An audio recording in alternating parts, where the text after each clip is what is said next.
Mark Thiessen is a Fox News contributor and an American Enterprise Institute fellow. Mark Hanna is a Democratic campaign vet and a partner at the Truman National Security Project. Mark Thiessen, how does this guy get invited to a conference, a summit like this?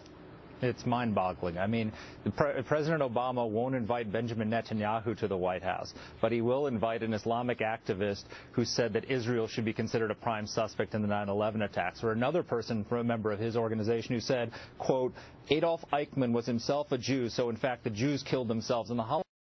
How does this happen? How do these people get invited to a conference fighting? I thought this was a conference on fighting extremism, not giving it a platform. These people should have no role to play in combating Islamic radicalism. Mark Hanna, in researching this guy, it appears that he not only has worked with the Obama administration, he did work with the Bush administration as well. But does that excuse it? I mean, when I looked into his background and I read a lengthy article by Andy McCarthy at the National Review online, and he talks about how this guy's group condemns terrorism before non-Muslim audiences, but neglects to explain that it does not consider resistance against those who, quote, persecute Muslims to be terrorism. And he has many examples of this group's support of Hezbollah and Hamas and incendiary rhetoric. What was he doing there? I think you just answered the question, Megan, by saying, look, this guy has been working, and same with the Muslim Public Affairs Council, has been working for 10 years with our Department of Justice, has been working with our local law enforcement. This group is a mainstream moderate Muslim group. He's absolutely said stupid things in the past, for which, as you correctly reported, he's apologized for. But it's very rich to have Mark. For one of them. I found an apology for saying Israel may have committed 9/11 against us. Megan, we always wonder in the media, every time there's a terrorist attack, we wonder, where are the moderate Muslims? Who's going to come out and speak out against this? This group is the group that always does that. If we try to alienate this group, who are our allies? Of course there are going to be Muslim groups that get invited to ones that support Hamas and Hezbollah, groups we recognize as terrorists. Mark Hanna, Mark Thiessen, you tell me whether the fact that the Bush administration worked with this group at times as well excuses having them at this conference. Mark Thiessen, I think Mark Thiessen should answer why. Okay, good. You should answer that.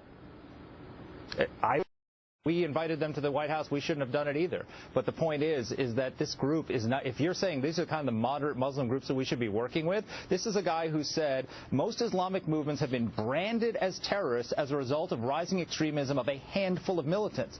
ISIS, Al-Qaeda, Hamas, Hezbollah have been misbranded as a handful of militants. I mean, but it's not just that. I mean, reading Andy's article further, he says in 1993, for example, this guy Mariotti proclaimed, when Patrick Henry said, give me liberty or give me death, that statement epitomized jihad.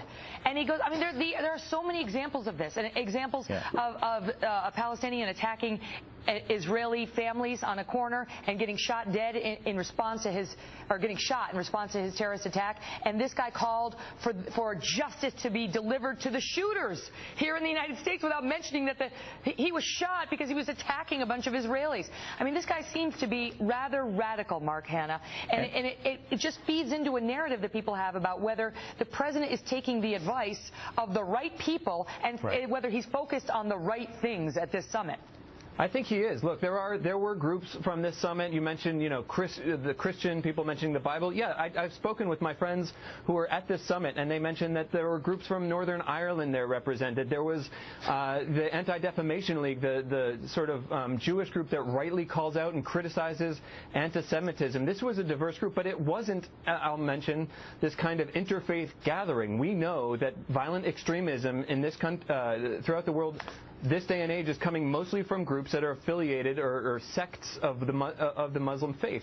And so we absolutely need Muslim groups there. We can take quotations out of context like this right-wing journalist that you're mentioning. And we can do that to conservative America. We can do that to Republicans and make them out to seem like, Rush Limbaugh has said all the, We can take anything that you're comparing this guy to Rush Limbaugh, a guy who justifies Hamas and Hezbollah. Mark, you're a white guy who says, I'm sorry, a guy who says that Hamas and Hezbollah are the equivalent of the American founding fathers, a guy who said after the Fort Hood shooting, after it was absolutely clear that Nidal Hassan was in communication with Al-Qaeda, with their leaders in Yemen, said that it was just because he had psychological problems. I mean, this guy just dismisses terrorism, justifies terrorism. When you compare Hamas and Hezbollah and terrorist groups to the founding fathers, you are justifying Let me ask you this, Marquise, before we go. Listen, I want to ask you this, because the question is whether what we had here, this 3-day summit, was a social justice organization. I mean, it was a summit on social justice